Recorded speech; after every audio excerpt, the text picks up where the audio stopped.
Syederalun, seorang kepala sekolah dan 3 pejabat aparatur sipil negara atau ASN harus berurusan dengan Badan Pengawas Pemilu atau Bawaslu.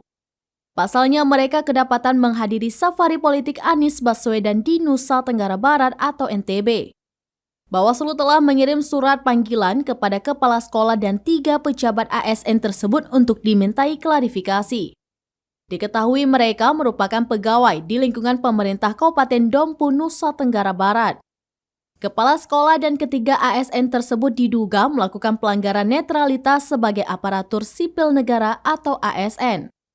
Hal itu lantaran karena mereka menghadiri serta menggunakan atribut partai saat bakal calon presiden atau capres dari Partai Nasdem, Anies Baswedan, saat melakukan safari politik di Bima pada Selasa 31 Januari 2023 lalu. Ia menjelaskan 4 oknum ASN tersebut dinyatakan terlibat aktif karena menggunakan atribut partai seperti kaos warna biru dengan lambang Partai Nasdem yang disertai foto Anies Baswedan. Menurutnya, tindakan tersebut bertentangan dengan ketentuan Pasal 2 huruf F Junto Pasal 2 Ayat 2 Undang-Undang Nomor 5 Tahun 2014 tentang Aparatur Sipil Negara.